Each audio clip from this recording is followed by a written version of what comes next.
Thank you, Andrew. And as everybody said, this is going to focus on head coaches, goalie coaches, and goalies. My biggest thing for this is I just want it to be different from the things that most goalie people will be presenting. So I'm not going to talk a lot about technique. Not going to really focus a lot on specifically what the goalies are doing, so much as how do we generate positive relationships, as well as how do we get the head coaches more involved in developing the goalies. So just my coaching background is up there. So my playing background, I played like junior A for Coburg and Lindsay, and then played a little bit in the OHL with London, and then I played at St. Mary's University. Um, Grew up in Port Hope, Ontario, and played minor hockey there. And coaching wise, when I graduated from St. Mary's University, I moved to Connecticut and started a goalie school there in 2001. And have been lucky enough to coach goalies full time ever since. I always tell people I've never had a real job. Um, so currently I'm fortunate enough to be with the Sioux. I've worked with UOIT at the U Sports level, NCAA at Fairfield University. The last 2 years they were Division I college, and St. Lawrence University in the OJHL with Coburg, and then the PWHL with Durham West. So the outline of the presentation, just kind of what I value in a goalie, the developing their skills, then the relationships between everybody involved. So the first thing I want to go over is this great video. Colin Zulianello played it at a goalie conference where I got to see him. And basically, I'm not going to play the video, but I'd like for everybody just to kind of hear about it and check it out on their own. But it's this video where an engineer, they made this bike that when you turned to the left, the bike actually went to the right. And when you turned to the right, the bike actually went to the left. And nobody could ride it. So this guy taught himself how to ride this bike. His kid taught himself how to ride the bike. And the little guy was probably 5, 6 years old. And it was crazy how much faster his son learned how to ride the bike than he did. And it's basically because he didn't have as much information about riding a quote unquote normal bike. So it was easier for him to switch over to riding the backwards bike. And then later on in the video, the guy does learn how to ride the bike, gets, pretty good at it, and then he can't ride a normal bike. And that's kind of how the video ends, is him relearning how to ride a normal bike. And that process is quicker because he's already learned it before. But for me, the biggest thing about it is that we need to make sure that we don't allow the things that we've learned before to cloud our learning of things going forward. And later on, after seeing this video, I did some research on it, and I realized that people who can fly remote control airplanes can actually ride a backwards bike almost immediately, because when the plane flips upside down on them, that's exactly what happens. Left becomes right, right becomes left. So it's also important, in my opinion, to understand that we all bring things to the table that may allow us to learn things going forward easier as well. So here are a list of some things just that I find comprise an elite goalie. They're in no particular order. So hockey IQ, consistency and mental toughness, skating, positioning, compete, hands and feet. And for me, that's like the ability to make saves with their hands and feet, not just get hit. Athleticism, size, and puck handling. And one of the neat things about all of these things, take away size, is all of these things can 100% be enhanced and developed in normal practice settings without the presence of a goalie coach. These are things that a coaching staff without a goalie coach on it can help goalies enhance and develop. So how do we do that? So here's an example of one of the goalies that I've been fortunate enough to work with in the Sioux, Matthew Villalta. I'll just play the video here, and he's going to display a bunch of things for me that I believe make a goalie elite. And I'm not going to get into the particulars of this. I mean, I could go through the goalie stuff and get really excited about it. But at the end of the day, this is about, someone who hasn't played net watching this, seeing how how the goalie develop. So you can see he's reading the play, he's competing, he's skating. He's doing a good job of sealing holes and using his hands and feet. Lots of hockey IQ going on and athleticism. But just all in all, really smart goaltending and utilizing a lot of the skills that I believe make a goalie elite. So this next slide, for me, I refer to it as the goalie development chain. And at the top of our pyramid, we've got the goalie and their family. I do believe that today, more than ever, it's important that we recognize that the family is very much a part of the development process for the goalie. And if we don't include them and we don't factor them in, they can actually negatively affect the goalie's development very easily. The head coach and their staff, and then the goalie coach. And you can see that this whole thing has to work together where there's constant communication and always working together, all three of these ends. So how can the head coach and staff help develop goalies? The biggest thing through all of this stuff for me is accountability. I think it's important that the head coach and their staff be accountable for helping the goalies develop.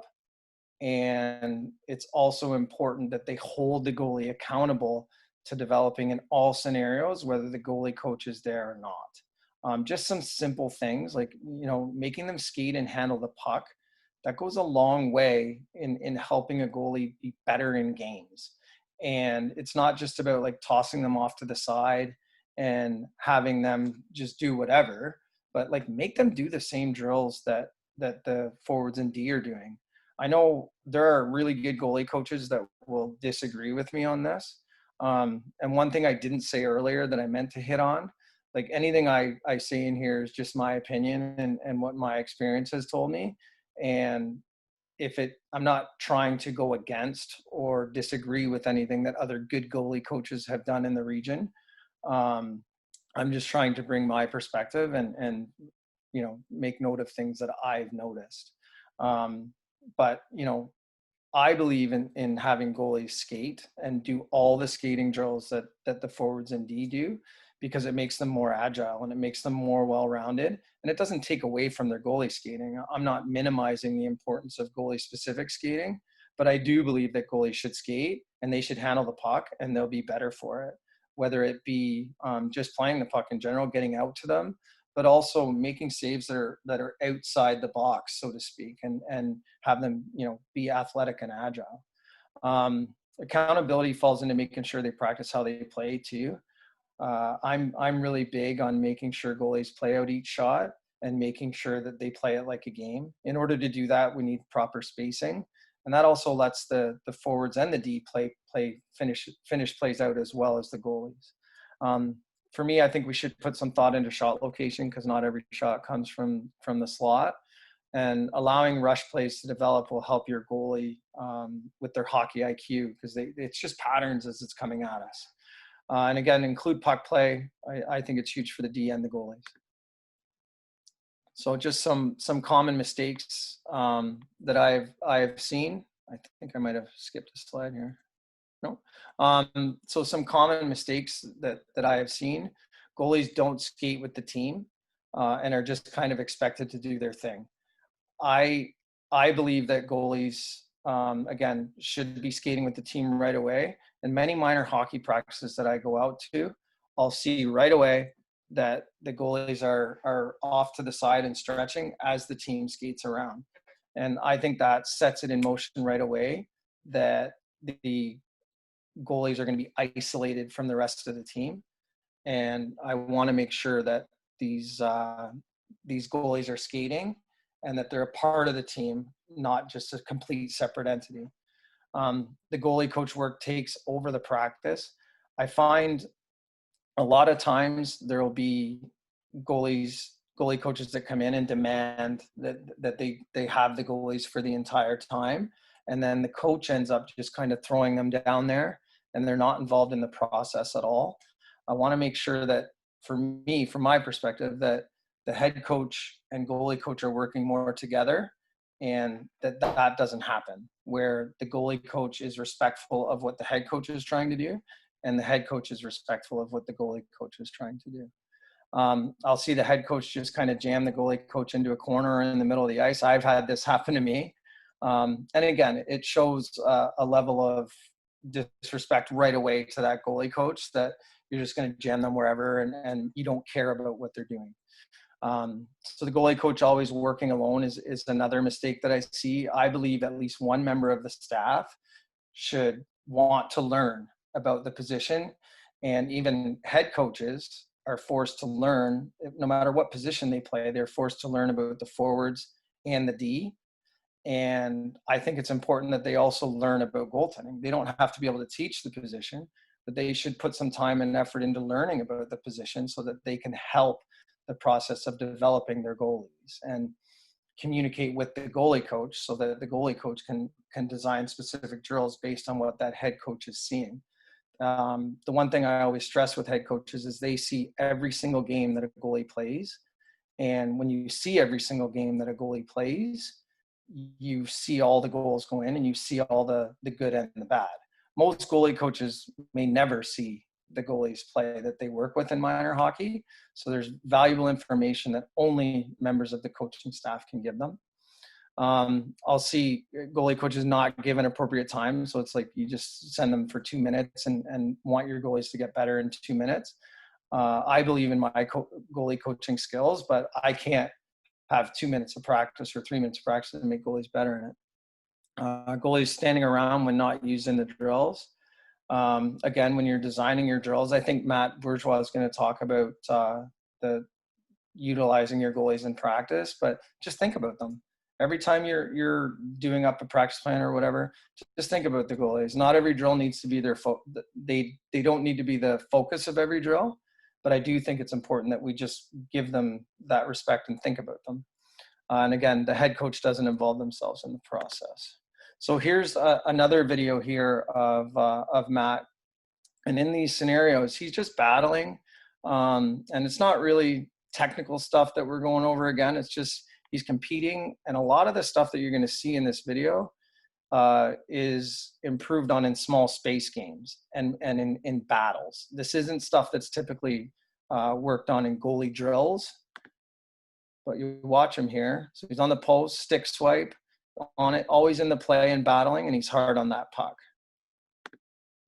Next one here.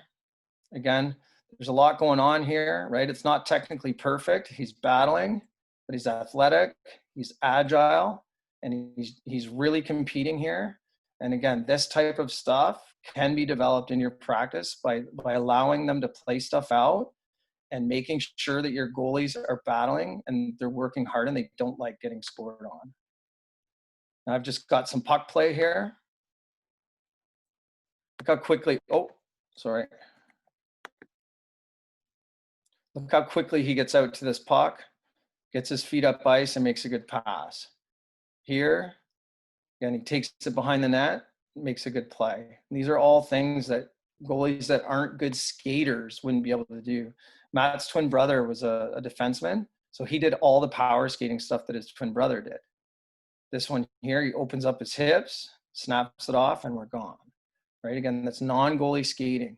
Here he's going to get out very quick, grabs this puck, toes up ice, takes a look, snaps it off, and we're gone. Those things can really help teams break out of their end and really help teams control the puck.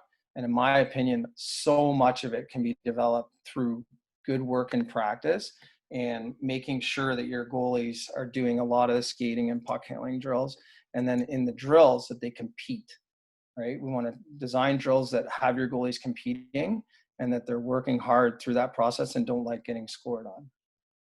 So on to the head coach and goalie relationship. Obviously, there are potential issues that can arise.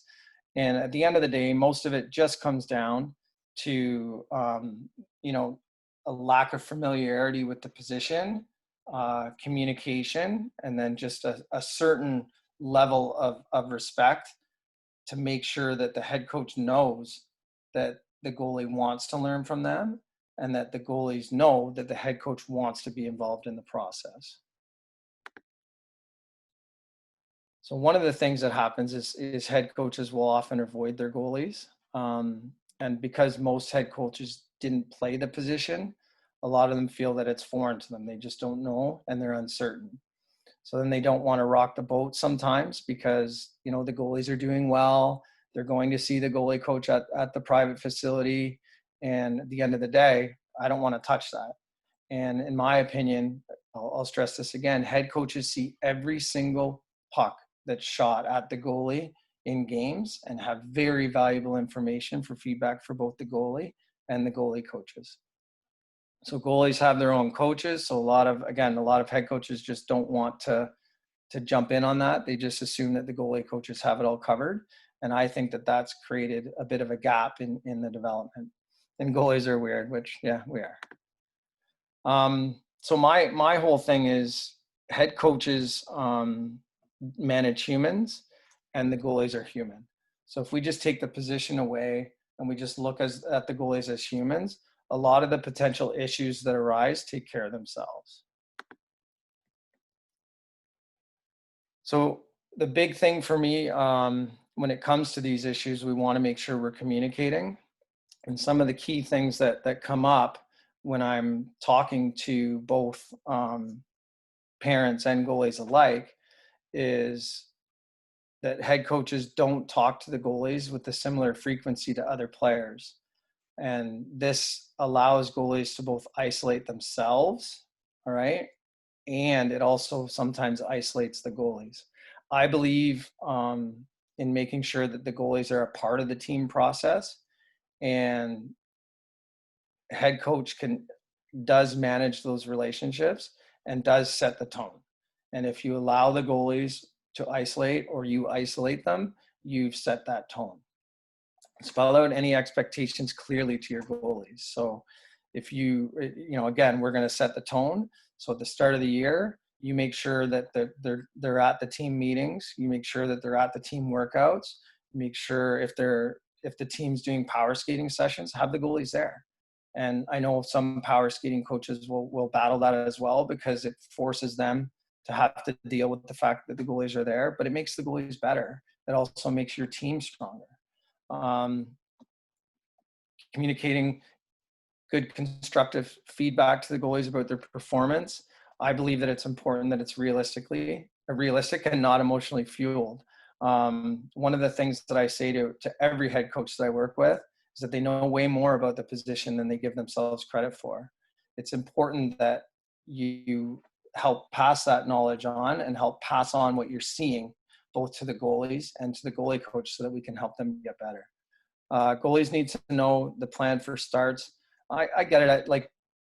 At a certain time, there comes points where one goalie is going to play certain scenarios and the other goalie doesn't. I'm not here to have that battle. In my opinion, like when they're younger, it should be just 50-50. When I was young, we actually split games, and I believe I was mentally stronger for that. But just communicate it. Take the 10 seconds to communicate it to the goalies or to their parents, and that way everybody knows what's going on. And if you're going to switch what's going on, again, just communicate it. And if we do that, then you give your reason and it's done. So just some key phrases to avoid. This is the first one there is my big one. I don't know anything about goaltending. It is remarkable to me how many coaches I've worked with over the years who say they don't know anything about goaltending, yet every single time a bad goal goes in, they know. And every single time a huge save is made at either end of the rink, they know. I think you have to give yourself the respect that you deserve with what you know about the game, including the position of goal, and don't take that cop-out approach of I don't know anything. I need a save there. I hear this sometimes, and it's frustrating because it doesn't give, it just doesn't take into account what's happened ahead of it. Right. So if it was an impossible play, it's an impossible play, whether it was 2-2 with a minute left or not. Maybe we didn't need that guy to pinch or that girl to pinch or whatever. I don't care what you do. Just stop the puck. Again, it's just a respect thing. And a lot of coaches will use that type of language, and right away you're telling the goalie that they're not on the same level as the rest of the team. I need one of those saved. It's kind of the same as I need a save there. And why did he or she go down there? So one of the things with goaltending is it's important that goalies are patient. So when we're talking about going down on a play, it generally refers to when they went down, not if they went down. A good example of that I often use is, you're tied 2-2. There's a minute left in the game. The puck's to the goalie's glove side down below the line, and it gets passed out to the slot. The goalie comes out. The player shoots the puck high blocker. The goalie goes down and it goes in. So after the game, coach says, you got to stay up on that. So the next game, the exact same scenario happens. Pass comes out, goalie in their head, I'm staying up on this. The shot goes right along the ice and misses their foot by an inch, and it goes in the net. What does the coach say to the goalie? You got to go down there. So rather than focusing on what actually happened, which is both these scenarios, the goalie committed early, committed to staying up is just as wrong as committing to going down. We focus on the end result, which was that they went down. And then all goalies hear is don't go down, don't go down, don't go down until one goes in that's low, and then it's why didn't you go down? So again, the key is to make sure we're delivering our message, because at the end of the day, the goalie should not have gone down on that play, but they should have been more patient. It was the issue. So head coach and goalie coach relationship. I've been very fortunate in my time to work with some great head coaches. Just even since I've moved back to Ontario, I had Curtis Hodgins in Cobourg, had Drew Bannister my first 2 years in the Sioux, and then I've had John Dean the last 2 years. And the one thing that I will say about all three of those men is they showed me respect. They let me do my job, and they helped me do my job with good information. And I think that that's very important, that coaches and goalie coaches have that type of relationship. And you can have it in minor hockey. And sometimes it'll only take 10 minutes a week to produce it. But we want to have good communication with both the goalies and the staff. I did ask the head coaches that I've worked with some of the things that they expect from their goalie coaches, and this is kind of the list. Balance the relationship between the goalies. Again, a lot of times goalies are battling against each other for time, so we want to make sure that it's a healthy competition. Want to improve the goalies, obviously.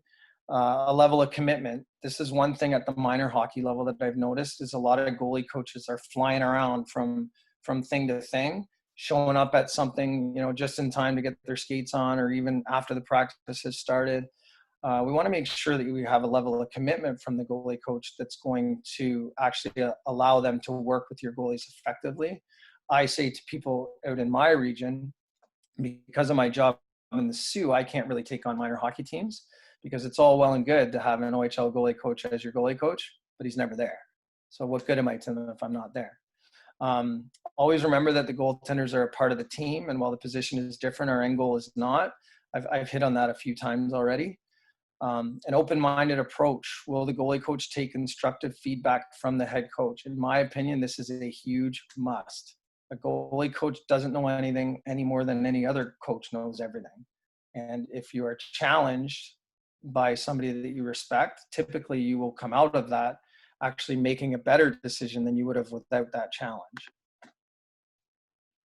What do goalie coaches expect from the head coaches? So again, we've got communication, respect, so that their voice is heard when appropriate.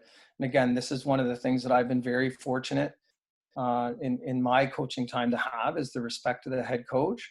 And there have been times even where I've spoke up about a power play scenario, for example, and afterwards the head coach, thanked me for speaking up, because when he went back and watched the video, he noticed something about what I said.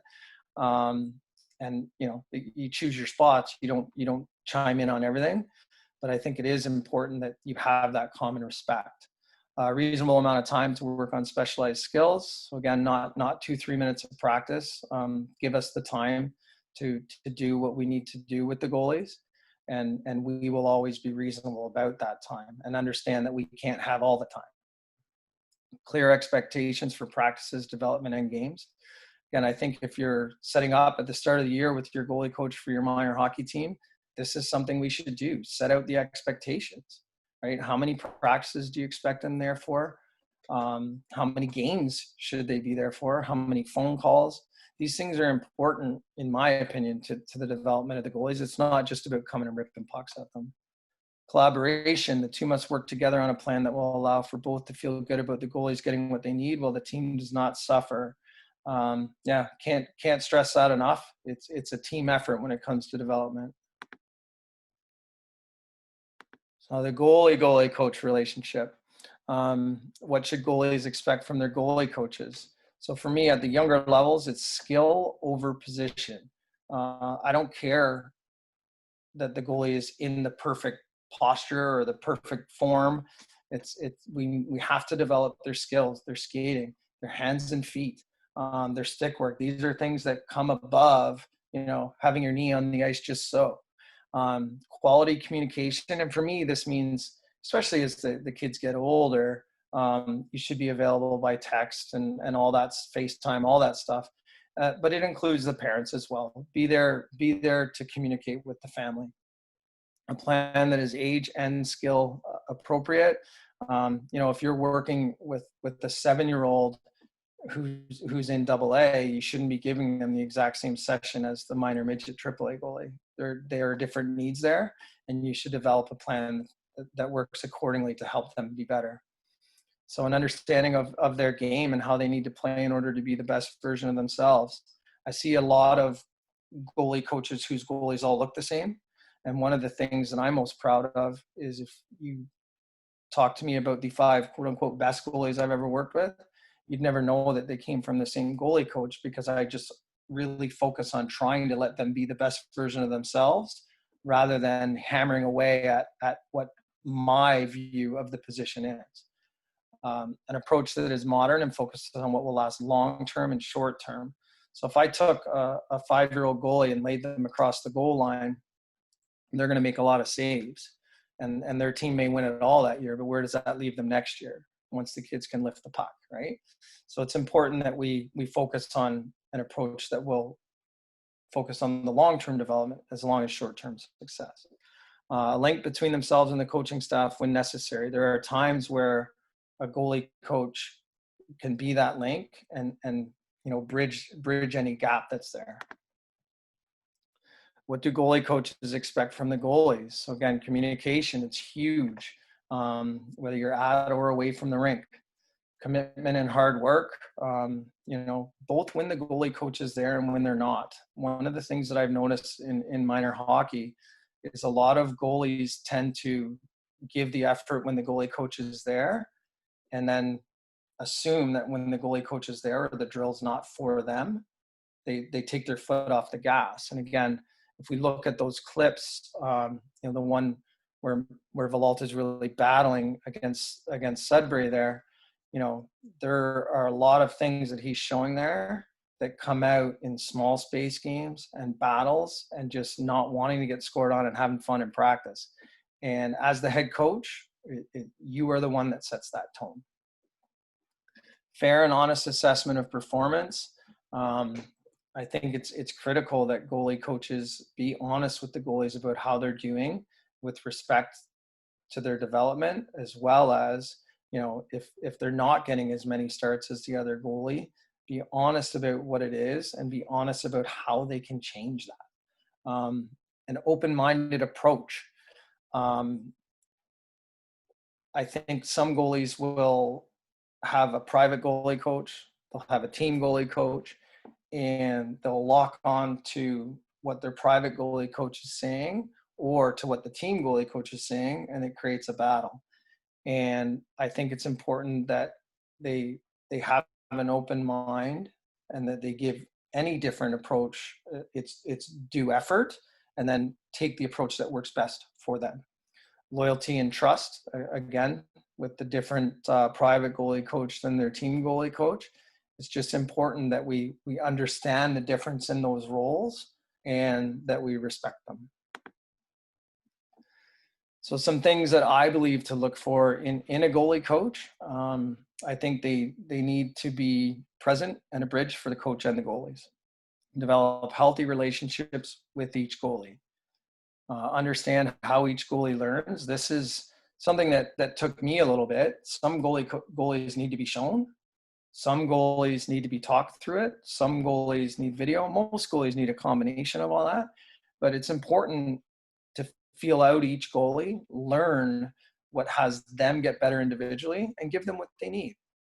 A modern approach to both the position and teaching. It's not my approach to the position is based in fundamentals. So some would say it's old school. My opinion, the fundamentals of the position are never going to change. And there are certain scenarios that we adapt to and we play with the time, so to speak. But it's important that we're able to verbalize those and that we're not behind, right? Because if the kids sense that you're behind in what's being done on TV, right, then they're going to block you out. Now that said, at younger levels, I'm big on them being on their feet when the guys are on TV or down, but I explain that to them. I explain that once they're older, they'll be able to do that. Same with teaching. I do a lot of work in learning how to teach and keeping my teaching skills as up to date as possible, because individuals are changing, kids are changing, and it's important that we change with them. Set expectations on goalies and themselves, team first. I really believe I became a better goalie coach when I stopped focusing just on the goalie bubble, and allowed other people into it to help me make the goalies better. And it really was a team first approach, and it made me so much better at my job. They need to know development, maintenance, and mental side. So obviously being a goalie is mentally taxing. We allow every single goal to go in. It's on us, so to speak. So it's important that you're able to talk the goalies through the mental side and that you're able to help them develop their skills, but also maintain them through the year. During the year, sometimes things can get sloppy, and it's important that we understand how to maintain a certain level of play through the season as well, and have no excuses for themselves or the goalies. So warning signs in a goalie coach. So a coach stuck in their ways because the game adapts quickly and it goes past them. Coach who bashes all other goalie coaches. Any coach who's bashing other goalie coaches, you've got to wonder why. Typically it's because they don't really believe in what they're doing. So by bashing other goalie coaches, it's taking focus away from them. A coach who claims to know it all and can fix all. Nobody knows everything. Nobody can fix everything. And in my opinion, the ability to say, you know what, I'm unsure on that, but let me look into it, goes a long way, both as a coach and as a human. Coach who is not all in, goes back to, like I said, having an OHL goalie coach is great for your minor hockey team until he's not there. Coach who wants to take over and is too aggressive. So the goalies are an important position in hockey, but they're not everything. And as the goalie coach, it's important that we understand that, and that the head coach is balancing a lot and you're just a part of it. Coach who is around everything but does nothing. So there are a lot of goalie coaches who find their way into the symposiums and they're here and they're there, but they're not really on the ice doing much. We want to make sure that whoever you have on the ice working with your goalies is good at working on the ice. Coach who is an Instagram hero. This one gets to me just because it's all about them and it's not about the goalies. So that brings me to the end of this, and we'll get to the question period.